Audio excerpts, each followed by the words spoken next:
episode of the Chaotic Minds podcast. I'm here with Destanee. Hey guys.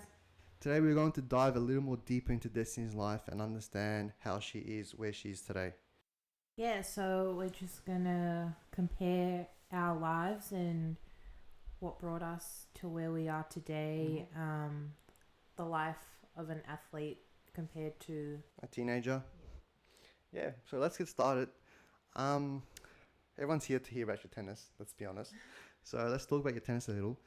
You said in the last episode you saw Serena play on the TV and that's what made you choose tennis. Now let's go all the way back. Do you remember your first tennis club or your tennis racket? Like anything from the early ages of tennis? I remember my first tennis club. That was the Casey one. Do you know where that is? No. It's near the Monash Uni in Berwick. Okay. Yeah, there's synthetic grass courts there. My first coach was Lisa D'Amelio. And I don't know if she had me in my first lesson, but I do remember one of the guy coach's reaction. He was just like, "What the hell?" Like in a good way or a bad way? Like in a good way. Like I'd just be this like tiny little girl smashing the ball over the fence. Like I'm not even meant to be hitting it over the fence, but anyway. Sending it. And my brother would be climbing all the way at the top of the fence. Like, you know those tall fences? Yeah. Like on the tennis court? Yeah. He'd climb all the way to the top. Why was like that? just as a baby. Oh my god. Just while I'm having my tennis lesson. He's actually a wild one. Yeah, and then my parents would be climbing up the fence trying to get him down. That's alright. Now, how long were you at that club for? A couple years.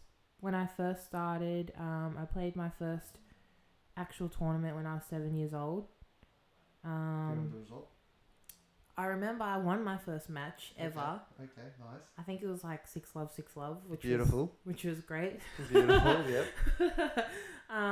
But I do remember losing a lot of matches after that. Yeah. Okay. Yeah. And obviously you're still in primary school. Yes, I was still in primary school. I think I was getting tennis lessons actually during kindergarten as well. In my last year of kindergarten, because I started prep at 5-6. Okay. Yeah. So, what about you? Did you play any sport at that age? No. No. I was riding my bike around the block.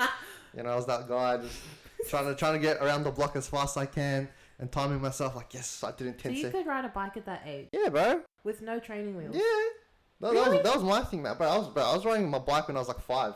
No training wheels. No training wheels? No one-hander. Stop. Yep. I learned how to actually properly ride a bike at 14. Oh, you're a bit late. I was 5 just riding. I remember my first time riding my bike. I was on the curb. My legs couldn't touch the ground on the bike, so I had to like use the curb to like touch the ground. And I just pushed off and I started pedaling, and that's it. That's all. And then I just went.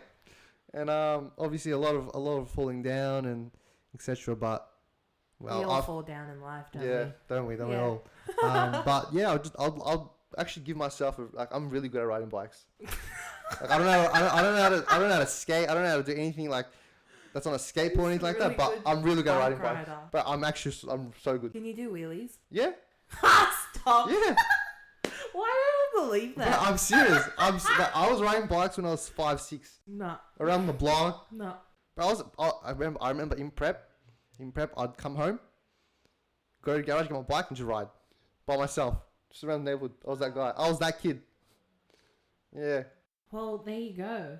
And then you got her just playing tennis and playing tournaments. I'm just riding bikes. Yeah, that sounds a lot more fun to me. Nah, well, I don't know. We all have our own views, so Okay, so you were at that club for how long did you say?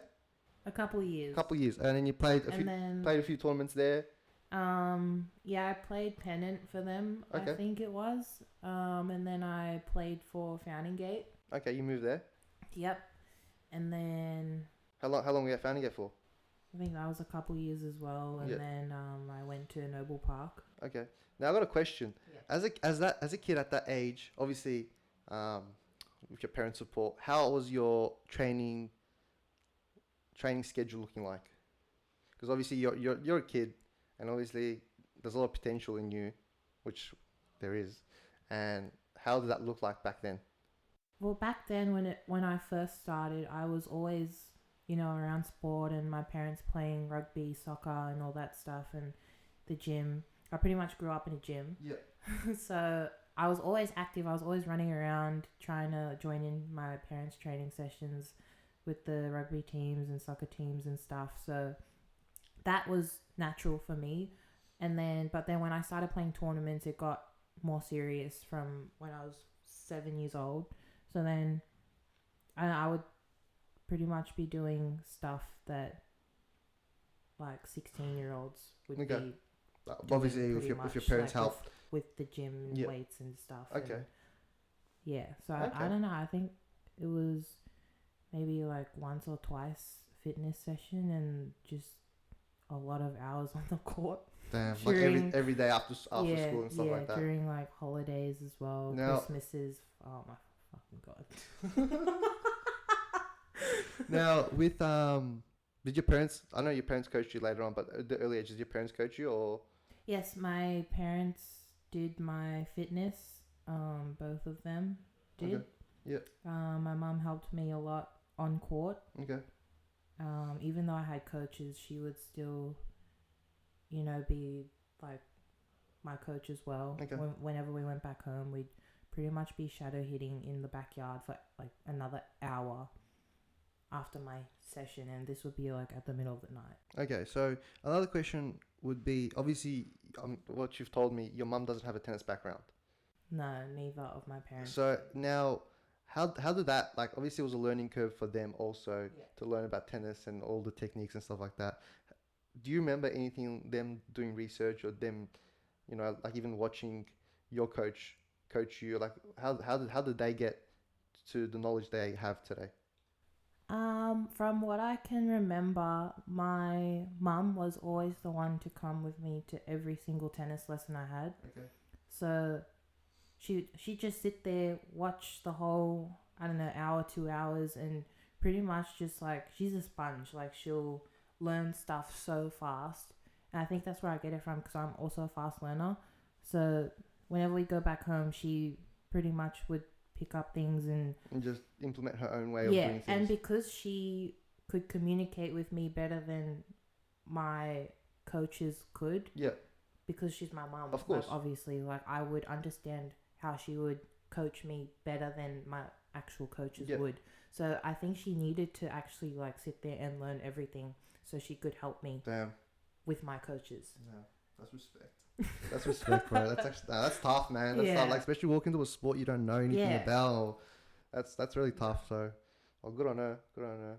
So obviously, so you moved from Fountain Gate, as you said, to Noble Park. To Noble Park. Why was the reason you moved?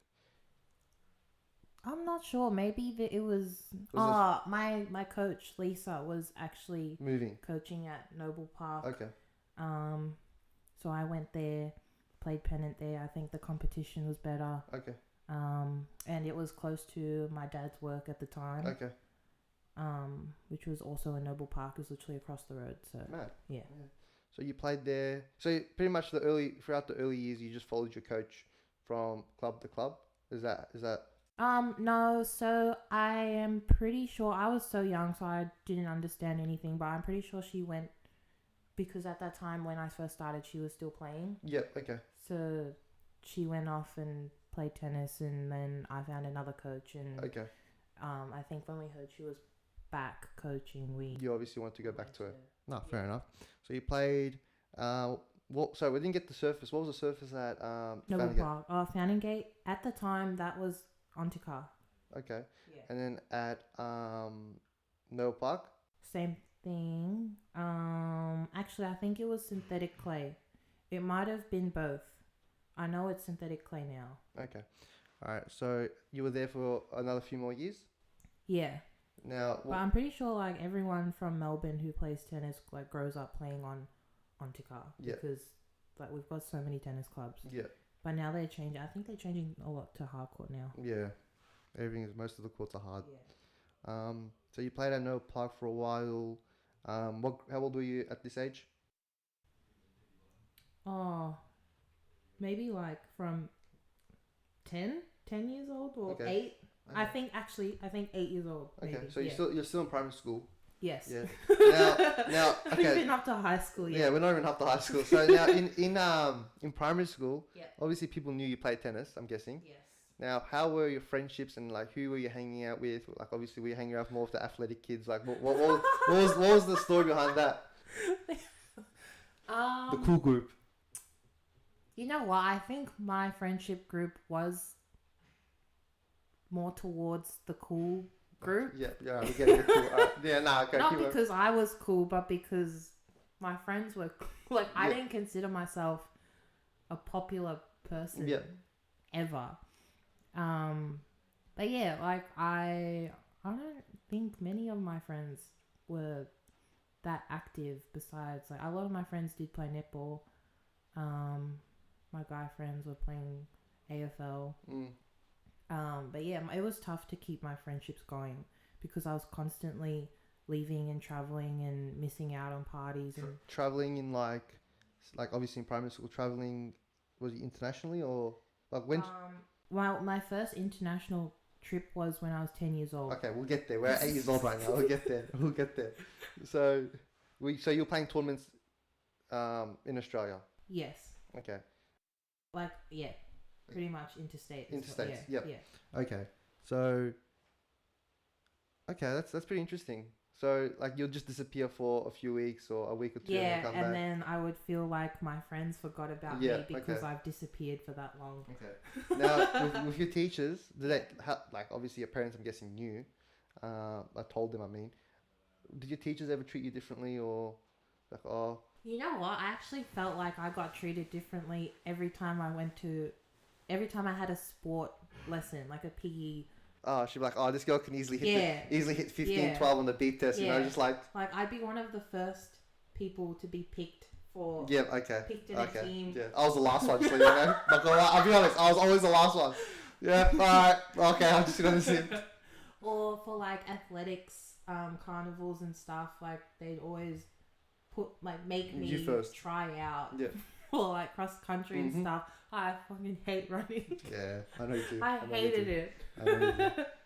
So, you at Noel Park, you stayed there for a few years, and then when's the next change? Maybe a couple years after that. Honestly, like it's all a blur. Like this tennis shit. To be honest. Yeah. I think my next one was Kooyong. Kooyong. Yeah. So how did Kooyong happen? Did you get offered? What happened? So there's this like scholarship program thing you can apply for. Okay. So I ended up getting it, and then I became a member for a couple years. I played pennant there, Premier League, ATL. So you were there for most of your teenage. Yeah. So do you remember how old you were when you got in? Maybe like 12.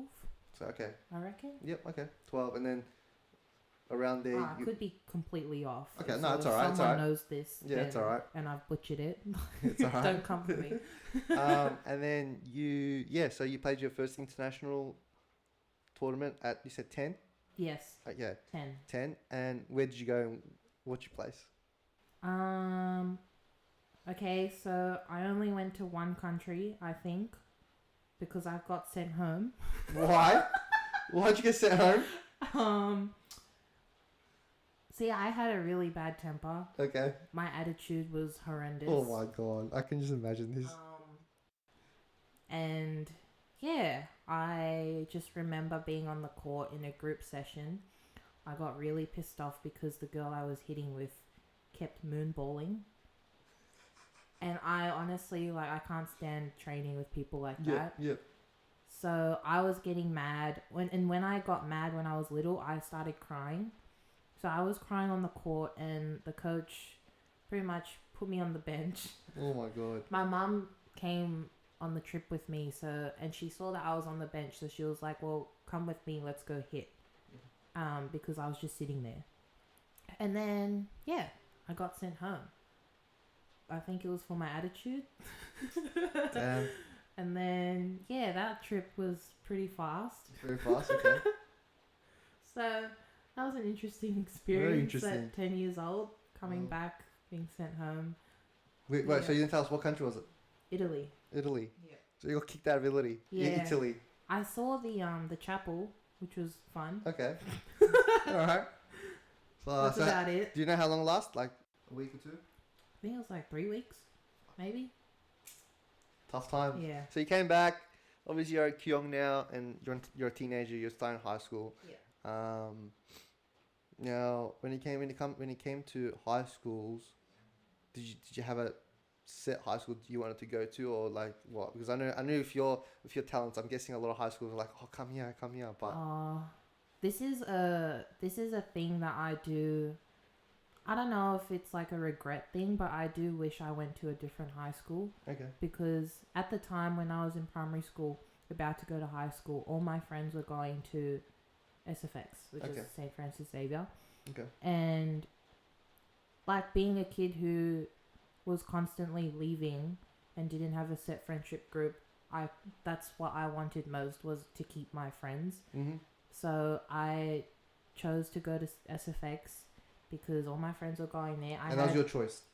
Yes, Okay. I had the opportunity to go to Maribyrnong, Haileybury, Caulfield, pretty much schools that had a tennis program, because they wanted me to play in the tennis team. I didn't want to play tennis at school because you don't want to be known as that tennis girl at school. Yeah, like, it's a bit I annoying. wanted my life to be separate. I didn't want to be going to school and everyone being like, oh, like you play tennis, like you're the tennis girl. Like it's so fucking annoying. Yeah. Especially a young girl who's Just trying to live the normal teenage lifestyle. I know. Yeah, fair enough. yeah, but I do wish I didn't go to that school. To be honest. So when you moved schools, when you moved into high school at SFX, did you have the same friendship group, or did that change real quick? Nah. That changed Oh real quick? my gosh. I remember my first day because I actually missed orientation day, Yeah. which was the most important day. As a You new cannot 7-year-old. miss that day. Of course I missed it because of tennis. And I get to school and I'm like trying to find my primary school friends, and they're already off in their like new classes. Yeah, new classes, new friends friends already. Yeah. I'm like, what the fuck is this? I go to the office and I'm like, I don't know what to do. Like, this is so embarrassing. And then, they helped me find my class, and then You walked in. that was it. Like, I was not friends With them anymore. with my primary school friends. Damn. And like that day, I was like, oh my gosh, I've made the biggest mistake Oh of my my life God. because I chose this school for my friends. Damn. What about you? Did you like the school you went to? Well, I got put into a private school at year 5. So it was the school I went to was P12, prep to 12. And so I kind of had the same friends. That's all. And you still have the same friends? I still have the same friends. Since year 5, I still have the same friends. Wow. Same friends, same best friends, same everything. I wish. Yeah. I don't even know Like what to say. To Obviously, my friends have like some of them have left schools and came back, and like obviously we've drifted apart. But like the core, let's say the core 5 friends, I'm still friends with. Like one of my best friends, I've known him for 13 years now. Wow. 13 years. I went to that school in year 5. He was the first person I spoke to at that school, and we're still friends to this day. That's such a good effort. But it wasn't effort, but we just were in the same class. Yeah, I guess it helps that you didn't leave. Well, Constantly. Yeah, I guess so. But with that said, I did go to a very small school. Yeah. Like there was only like 20 guys in my year level, and it was obviously, so the school I went to was separate from 7 to 10, boys and girls separate. So it was the all boys class from year 7 to year 10, and it was just vibing every day, just talking about boy shit, aka games every day. At that age, so. Anyways, so you go to this new school. You obviously find new friends. Yes, I And did. how Slowly. Very slowly, okay. And how did you keep those friendships? I didn't. Nice. I'm actually like not friends with Any of them? anyone that I went to school with. Okay. Like, they know of you. Like, I follow some girls I went to school with and guys like on social media, but like I've completely lost Yeah. social contact with them. Okay. Like if I do see them like It's a high at high. the shops, it's a hi bye thing. Yeah. There's a smile or Yeah. a nod. Yeah. Yeah. But they were always like pretty supportive of my tennis and like whenever I came back. Was there any haters? Like Haters. Like haters meaning the guys or girls that were jealous, like, oh my god, she's that tennis girl, she's better than me or whatever the case is. You know, at the time I didn't take it as jealousy. I thought being an athlete was the most cringe thing that I could ever do in high school because like I don't have a small skinny like body type like compared to everyone else I went to school with. I'm not blonde or anything. I don't have blue eyes. And that's like the main thing that guys in high school looked for. Yeah. Especially for the school you went to. Yeah. That's true. So like even just having the body of an athlete was so like tough because like guys would automatically look the other way. Yeah. And then like I just felt like so ugly. No, well, obviously, yeah, no. Because like guys, that's not what guys wanted like back then, and it was all about guys in high school. Let's be honest. Yeah. It was just like, oh, who can get the most attention, pretty much. Well, yeah, I mean, girls were already like having boyfriends back then, and I think maybe when I was 16, I was like started to pay attention to guys, but before that, I was like, tennis. It was just tennis, and yeah. Okay, so you're at Kyong. You go to SFX, and you are traveling how often? Couple months of the year. Okay. Actually, half the year. Half the year. Yeah. Okay, half the year. You're coming and going out of class. Now, when it comes to Kyong, I know everyone in tennis Kyong, you know. Yeah. So, what was the benefits that you liked at Kyong, like that you miss or whatever the case? I don't know. Like, did you like Kyong? Because I know from Noble Park to Kyong, that's a very different. Yeah, it's a big jump. It's a very big jump. Yeah. In the girl from the hood. Pretty much, a girl from the hood goes hanging out with white people. Prestige. Oh my gosh. I was gonna say prestigious, but okay. Well, yeah. Anyways, we are back. We just had some technical issues. I'm not sure if the camera picked it up, but shout out to people at Kyong. I have nothing against them, but it is what it is. Yep, it's coming out of your mouth, not mine. So yeah, you're at Kyong, and you are obviously training with people at a very high level. Yeah. Now, so you had no benefit. You had no like, oh, I missed that part of Kyong, or was there a social aspect? Because obviously with friends at school, it's not going as planned. Obviously, on a tennis level, how's your friendship in that sense? Well, at that age, I didn't really have friends because I would always play above my age group. Like it would always be a couple years older, above. Everyone's older. Okay. Like I'd be 12 playing an under 16s tournament. Okay. So I grew up with people who are 4-5 years older than me. Yeah. Did you ever hang out with them, but like during your matches or ever speak to them? No. It was just like that young girl. Yeah, because I was always the youngest. Everywhere I went, so everyone would just turn a blind eye or. Okay. So did that help you mature in any way? It definitely did. Like, because I was always around older people, even around my parents, like work industry and stuff, being in a gym, and I definitely know that I've matured a lot quicker than my peers, even going back to school and just being around that environment, the things they would be talking about, the parties that would be held, and I just felt so out of place because that wasn't what I was around when I was pretty much working.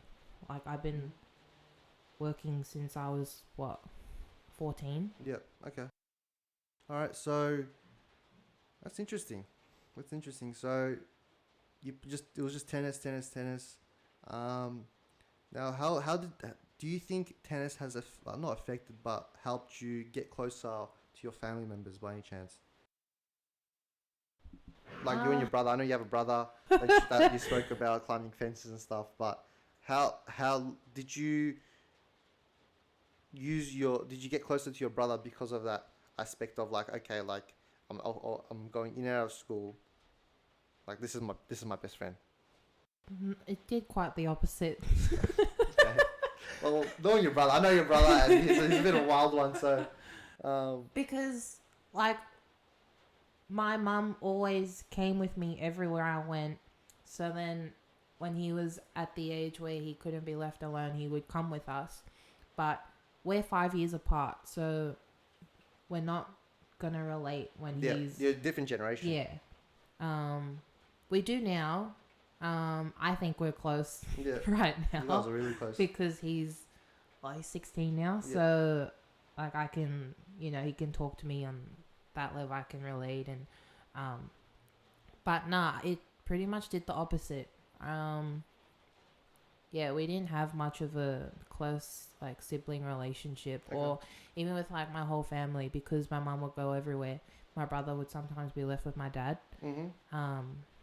And yeah, I think it put a massive strain on my family, my tennis. Okay.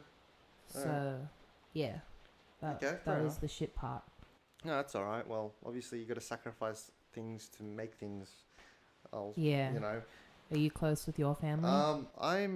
Well, I only have my family. I have no cousins or anything in Australia. It's just me, just me and my family. My parents migrated to Australia in like the 90s. So growing up, like me and my family, like I'm the only guy, so it's like pretty much whatever I wanted happened. In a Wog family, that's how it works. Yeah. The guy always choose whatever he wants. So, um, growing up, like I was pretty cool with my dad. Me and my dad, I used to follow my dad everywhere. Wherever he went, I went. Like even to his friend's house, I'd go sit there and I'll just look at the clouds move. Like I don't know, I don't know why, but I did that for a long time. I mean, I actually went to work with my dad as a kid because every time I'd go to work, I'd cry. So he'd be like, because he would work overnights, like during the night evenings shift. to night Yeah, shifts. yeah. So a couple of times I went to work with my dad. He asked his boss, like, can I bring my son? He was working in a factory, so I went with him a few times. I used to ride my scooter around the whole factory. But yeah, I had like separation anxiety with my dad for a really long time, and ever since he put a controller in my hand, I played games and I just didn't care. Just my own world. I'm in my own world playing. Bye, Dad. Yeah, exactly. Thanks for the PlayStation. See you later. So did that, and yeah, I just grew up and just was in school. I actually in prep. I kind of didn't really go to prep to school in prep much because of like not wanting to go to school and stuff like that. The Who school. does want to go to school at that age? Well, I don't know. My little sister loved school at that age. She's like, oh my god, I can't wait for school homework. 5 years, 10 years later, she's like, oh my god, I can't be stuffed. Anyways, but the school I went to, most of the people there in prep were either family friends or cousins. So every time I went to school, it was just like, who do I hang out with? Because everyone knows each other, and I'm not very. At that age, I wasn't really a talkative person. We are back. Sorry. So yeah. I wasn't a very talkative person. I was a very shy kid, and then I just when moved schools, moved houses, and in grade one, I walked into class, and people were very friendly, and that's where I kind of made friends, because people came to me, and I was like that kid in grade one. But for most of my high school or schooling life, I was a very, very quiet kid until I got out of high school. Until I kind of found myself after high school. Well, I still have the same boys. Yeah. They're all, they're still there. But I feel like it's just the people I surround myself with work and stuff like that, really brought me out of my shell. Yeah. So, what was the question? I don't know. I just went on a rant. Oh, about your Oh, family. my family. We went to work. We went to work. Anyways, yeah. So yeah, because but right now, yeah, me and my family were pretty close because I've accepted that I don't have any other people in Australia, and my parents are a bit old, so like I just kind of like more understanding. Yeah. And obviously, at a young age, it's like they're in a very completely different generation than I am, and I just it took me a while to understand that, and yeah, we're pretty close now. We talk. That's nice. Yeah, so yeah, so let's go back to your tennis. We're building off to your tennis. So you're at Kyong. You're playing. Um, do you remember like a key fact where you're like, oh my god, that was a very fun time of my life at through tennis, through tennis? Oh my gosh. Holy shit. There's a lot or there's none. It's really hard to think of something. Like, because like obviously you work. I mean, sorry, like tennis and school, they're not meshing together. No, that was really tough to balance. I literally only just passed year 12. Okay. And like I had my coach and the teacher in New South Wales like really helped me get through that. Yeah. Even the teacher like for TA it was a hectic time. I was going through a lot back home and living in a new state, juggling year 12. Like that was just, So I wouldn't recommend it. okay, so you moved from Melbourne to Sydney. Yes. When At 17. At 17. I'm pretty sure, yeah. Okay, at 17. Yeah. When you moved, you left Kyong obviously, or did you leave Kyong before that age? I didn't like leave. It was just kind of like, because I think the scholarship like finished. It was just stopped. It just stopped. It wasn't like bye. Yeah. You're just like it's not like I'm leaving now. It just ended. The program ended. Okay. Yeah. So you moved. Plus, like no one like these days is like in a tennis club. Yeah. Everyone's independent. Well, yeah. Like I can just go to a local court and just hit. Yeah. So you moved to New South Wales. How was what was the hardships and let's say the life change at New South Wales in Sydney? With tennis first of all, and then we'll get into your life. With tennis, it was working with a new coach that I had never met before. Okay. That was really nerve-wracking. I didn't know what to expect. I didn't know what I was doing with my life. I didn't know if I was even going to be living in Sydney for as long as I did. Yeah. But my coach that I went on to in Sydney, pretty much, I don't know, she was just like a second mum to me. Mm-hmm. She helped for you a that lot. period of my life, and even till this day. Like, she helped me so much with pretty much everything.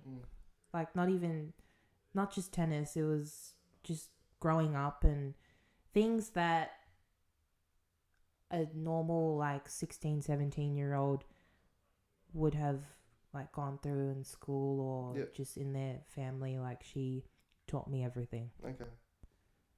Even like getting my license, like she was like a big things that a coach shouldn't be helping you with, she helped you with pretty much. Yes. No. She took that role on and And you still talk with her and you still hang out with her when you're in town. That's pretty cool. Yeah, she's a very important person in my life. Now, if you think back then, and let's say she wasn't there, and let's say you had a completely different coach, how do you think your life would have went? Do you think you'd be back in Melbourne like in like a month or two? Yeah. Yeah. Pretty much. Because you know what, I feel like it takes a certain person to actually, get to know me and not deal with me, but like understand me as a person, because they need to peel back all the like walls I've got to. There's like a level. If you ever know her, there's a level. Like you gotta get to the base level where she just hates you, and then you get the second level where she's like, oh yeah, and then it comes build up, and then you get to a level where she just wants to kill you, and then you're like, yep, I've made it. You know, so no, I get that. I understand when you say that. Yeah, So like if it wasn't for her, I wouldn't have. I don't know. I don't think I would have stayed in Sydney for as long as I did, and even now, I still I consider Sydney my second home.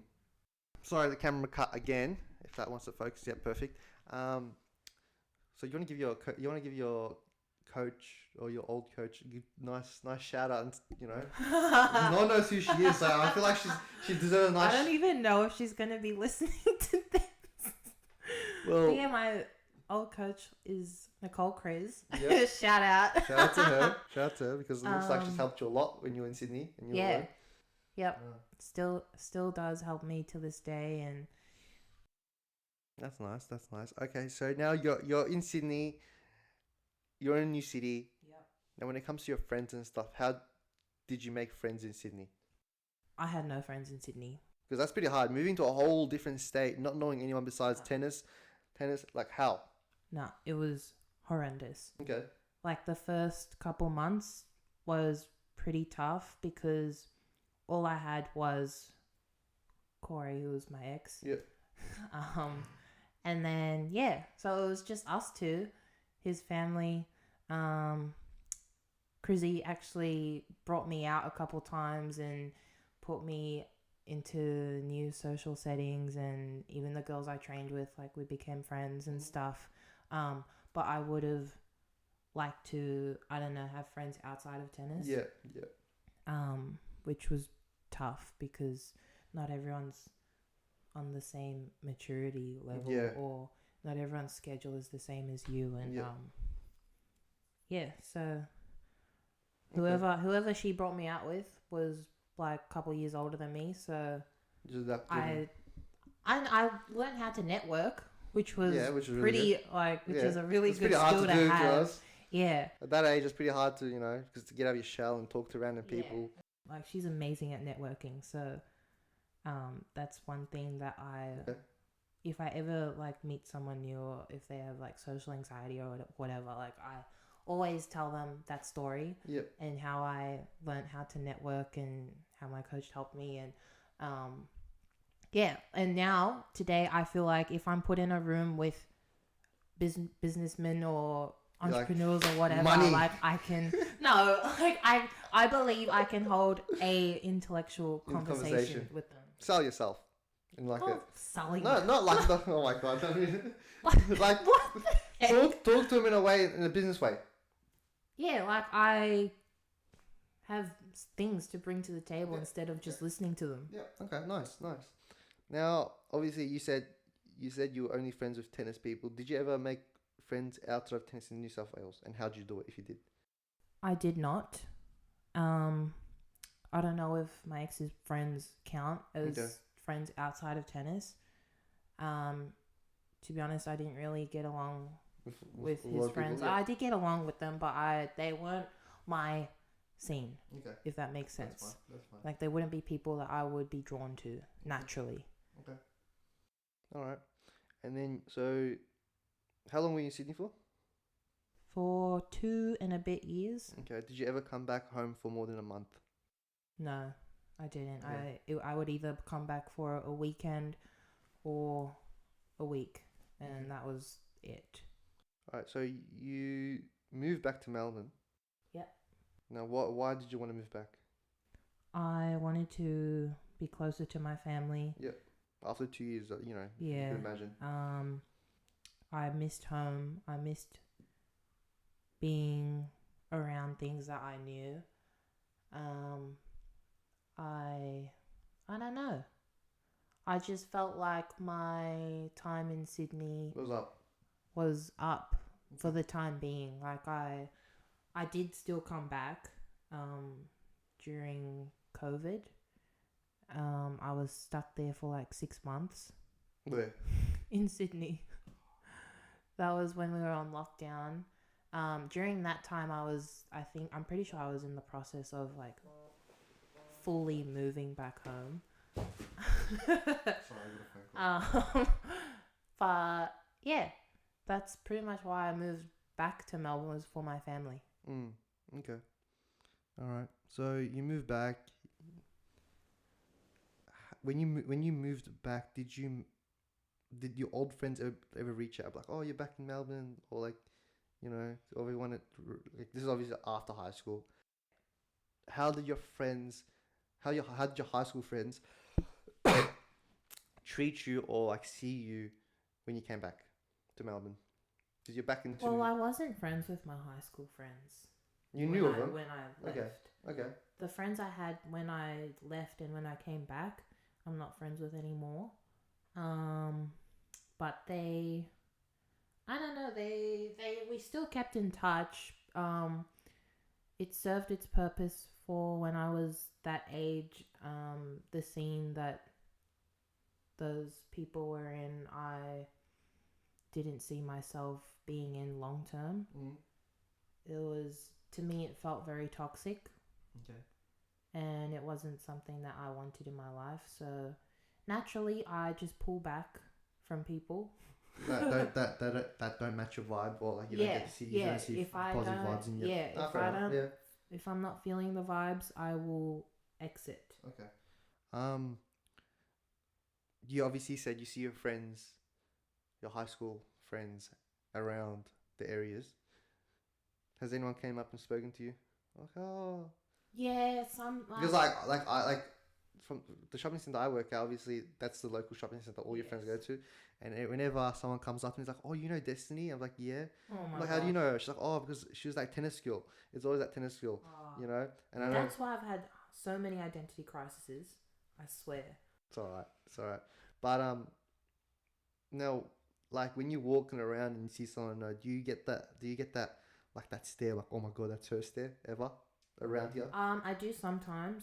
I actually like walk the opposite way to where they are. Yeah. And I always look the other way, or I pretend I'm on my phone, because if they do come up to me, I know the first thing that they're gonna say is something to do with tennis. Yeah.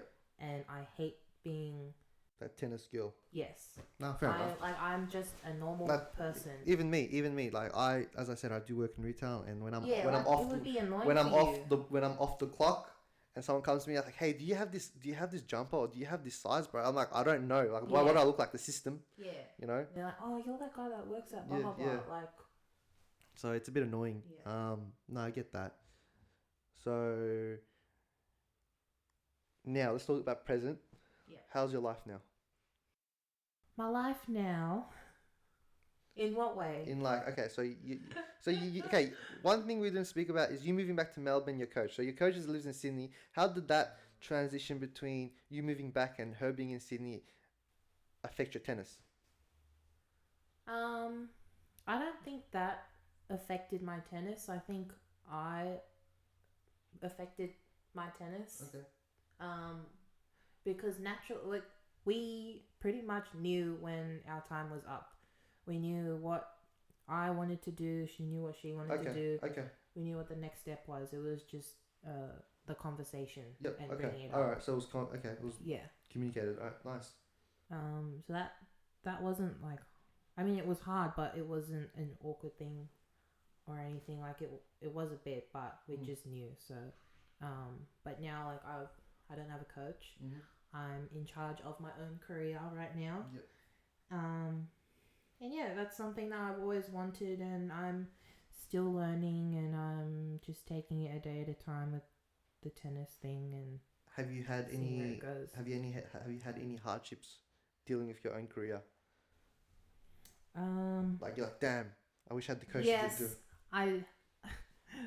One thing that I haven't had much in my life is control over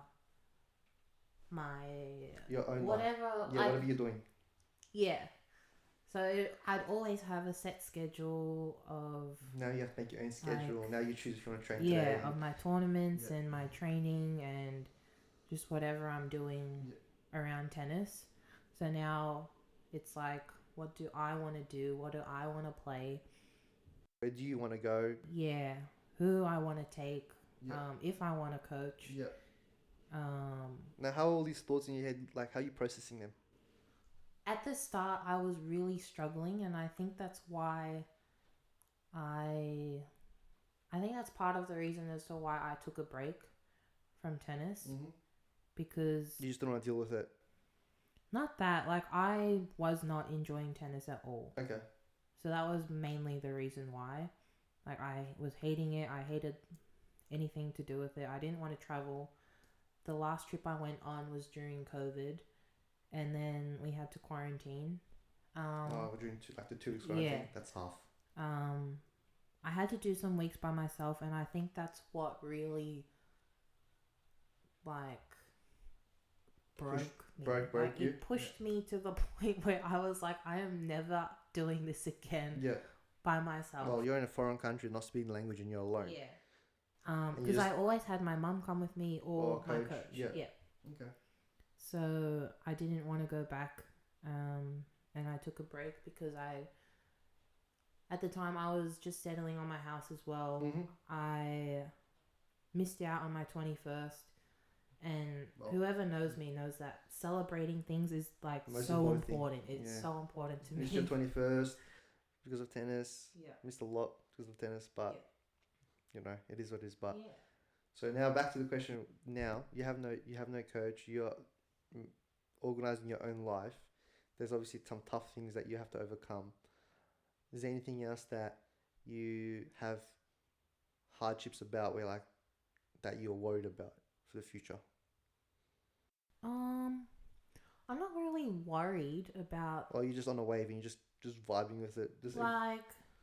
That's what I was doing on my break. Actually, I just wanted to do whatever I wanted and be happy. Just be a happy 21-year-old, because I don't know, I felt like I missed out on so much, and I could be so much happier without tennis.